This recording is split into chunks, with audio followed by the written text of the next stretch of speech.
ओम नमो भगवते वासुदेवाय।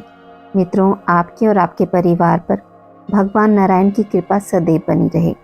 हर साल मार्गशीर्ष माह के शुक्ल पक्ष की पंचमी तिथि के दिन विवाह पंचमी का त्यौहार मनाया जाता है। हिंदू धर्म में इस दिन का विशेष महत्व बताया गया है। धार्मिक मान्यताओं के अनुसार मर्यादा पुरुषोत्तम भगवान श्री राम और माँ सीता का इस दिन विवाह हुआ, इसलिए विवाह पंचमी को भगवान राम और माता सीता के विवाह की वर्षगांठ के रूप में मनाया जाता है। पौराणिक कथाओं तथा धार्मिक ग्रंथों के अनुसार यह माना जाता है कि इस दिन महाराज दशरथ के पुत्र प्रभु श्री राम के साथ राजा जनक की पुत्री देवी सीता का विवाह संपन्न हुआ था। भगवान श्री राम तथा देवी सीता के विवाह का विवरण श्री रामचरितमानस में मिलता है। इस शुभ अवसर पर भक्तों द्वारा मंदिरों तथा घरों में विवाह के मंगल गीत तथा भगवान श्री राम के भजनों का गायन बहुत ही उत्साह के साथ किया जाता है। विवाह पंचमी के दिन वृंदावन के निधिवन में स्थित श्री बांके बिहारी जी के प्रकट उत्सव के रूप में भी जाना जाता है। विवाह पंचमी का दिन बहुत ही शुभ और मंगलकारी माना जाता है। कहते हैं कि इस पावन अवसर पर भगवान राम और माता सीता की पूजा करने से वैवाहिक जीवन की तमाम परेशानियां दूर हो जाती हैं। विवाह पंचमी के दिन व्रत करना बहुत ही शुभ माना जाता है। विवाह पंचमी के दिन भगवान श्री राम के प्रिय राम रक्षा स्तोत्र का तथा मंत्रों का जाप भी करना चाहिए। साल 2023 में विवाह पंचमी का उत्सव 17 दिसंबर दिन रविवार को मनाया जाएगा। पंचमी तिथि आरंभ होगी 16 दिसंबर शनिवार शाम 8 बजे। पंचमी तिथि समाप्त होगी 17 दिसंबर रविवार शाम 5:33 पर। इस दिन पूजा विधि। इस दिन सुबह जल्दी उठकर भगवान श्री राम के विवाह का संकल्प लेना चाहिए। विवाह पंचमी के दिन भगवान श्री राम की बारात निकाली जाती है। घर में भगवान श्री राम तथा माता सीता की प्रतिमा को स्थापित किया जाता है।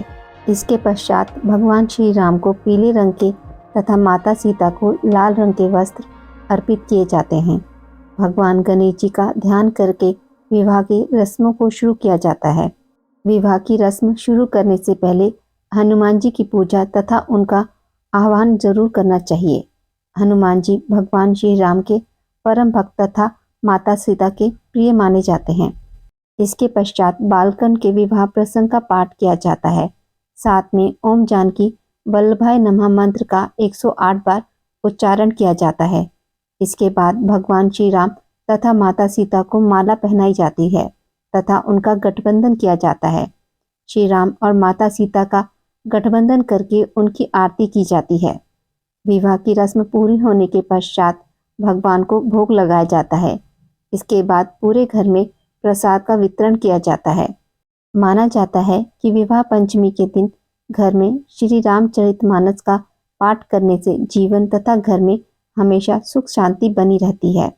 विवाह पंचमी के दिन भगवान श्री राम तथा माता सीता का ध्यान करने से उनका आशीर्वाद प्राप्त होता है। विवाह पंचमी की कथा। भगवान श्री राम तथा माता सीता को भगवान विष्णु व लक्ष्मी माता का अवतार माना जाता है, जिन्होंने इस धरती पर राजा जनक की पुत्री तथा महाराज दशरथ के पुत्र के रूप में जन्म लिया था। पुरानी कथाओं के अनुसार यह माना जाता है कि सीता माता का जन्म धरती से हुआ था। जब राजा जनक खेत में हल जोत रहे थे, उस समय राजा जनक को नन्ही बच्ची मिली थी। राजा जनक ने उस नन्ही बच्ची को सीता नाम दिया था। इस वजह से सीता माता को जनक पुत्री के नाम से भी जाना जाता है। राजा जनक के पास एक शिव धनुष था, जिसे भगवान परशुराम जी के अलावा अन्य कोई भी व्यक्ति उठा नहीं सकता था। उस धनुष को बचपन में सीता माता ने उठा लिया था। तब राजा जनक ने यह निश्चय किया था कि वह उसी व्यक्ति को अपनी पुत्री के योग्य मानेंगे जो भगवान शिव के धनुष को उठाकर इस पर प्रत्यंचा चढ़ाएगा। इसके पश्चात राजा जनक के द्वारा एक स्वयंवर का आयोजन किया गया। कई सारे लोगों ने धनुष पर प्रत्यंचा चढ़ाने का प्रयास किया, किंतु कोई भी व्यक्ति उस धनुष को हिला न सका, जिससे राजा जनक काफी परेशान होने लगे। राजा जनक की ऐसी दशा को देखकर महर्षि वशिष्ठ ने भगवान राम से इस प्रतियोगिता में भाग लेने को कहा। अपने गुरु की आज्ञा का पालन करके भगवान श्री राम ने उस शिव धनुष को उठाया तथा उस पर प्रत्यंचा चढ़ाने लगे, किंतु वह धनुष टूट गया। इस प्रकार से उस स्वयंवर को जीतकर भगवान श्री राम ने माता सीता से विवाह किया।